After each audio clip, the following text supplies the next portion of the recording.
Hi friends, இப்போ நம்ம Pandya stores பார்க்க போகிற பாண்டிய ஸ்டோர்ஸில் நம்ம குமாருக்கு சங்கு தான் எப்படி ஹூ ஹூ ஹூ அப்படின்னு ஊதிட்டாங்க. என்னன்னு பார்க்குறீங்களா, மீனா அடித்ததில் பேச்சு முச்சு இல்லாமல் கிடக்கிறாருன்னு சொல்லிட்டு அண்ணா அண்ணாங்கிறாங்க. அண்ணா அண்ணான்னு நீ கதறதை பார்க்கும்போது என் மனசு ரொம்ப துடிக்குதுமா அப்படிங்கிற மாதிரி ஆயிடுச்சு. சரி பரவாயில்லப்பா, இதை யாருக்கிட்டேயா சொல்லி ஆகணும்னு இவங்க டக்குன்னு ஃபோன் எடுத்து அவங்க காதல் கண்ணன், அதாவது கனவு கண்ணன் கதிருக்கு ஃபோன் அடிச்சிட்டாங்க. அடித்து விஷயத்தெல்லாம் புட்டு வச்சிட்டாங்க. மீனா ஒரு பக்கம் பயந்துக்கிட்டே நடுங்கிக்கிட்டே நான் கொலை பண்ணலை சும்மா தான் அடித்தேன்றாங்க. ஐயோ பதட்டத்துலையும் பயத்துலையும் இந்த பொண்ணுக்கு ஒன்றும் புரியலை.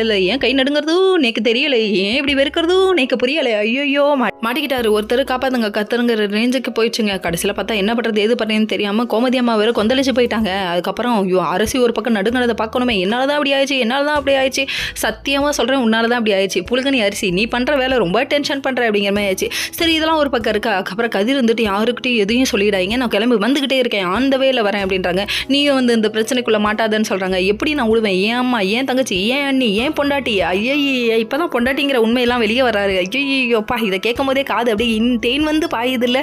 அதுக்கப்புறம் கடைசியில் சரி வரேன்னு சொல்லிட்டு அவங்க ஒரு பக்கம் வர, நம்ம மீனா ஒரு பக்கம் ஃபோன் பண்ணிட்டாங்க செந்திலுக்கு என்னங்க உங்கள் பொண்டாட்டி கொலை பண்ணிட்டாங்க. என்னடி இது பானிபூரி வாங்க போன மாதிரி இப்படி சொல்கிறியேடி, பக்கத்து வீட்டுக்கு பாயாசம் வாங்க போன மாதிரி இப்படி சொல்கிறியேடி அப்படிங்கிற மாதிரி ஆயிடுச்சு. கடைசியில் பார்த்தா நான் கொன்னுட்டேங்கன்னு சொல்கிறாங்க. என்ன கொன்னிட்டேன், எறும்பு கொன்னுட்டியாமா, கோழியை நசிக்கிட்டியாமான்னு சொல்லி கேட்டா, ஐயோ இல்லைங்க பக்கத்து வீட்டுக்கார பயலை கொண்டுட்டேங்க. யாருப்பா குமாரவேலுன்றாங்க. அடிச்சது பாரு ஷாக்கு, என்னடி சொல்கிற, இந்த நானும் கிளம்பிட்டேன் அப்படிங்கிறாங்க. மொத்த குடும்பம் இங்கே வரப்போகுது, அது மட்டும் தெரியுது. Okay friends.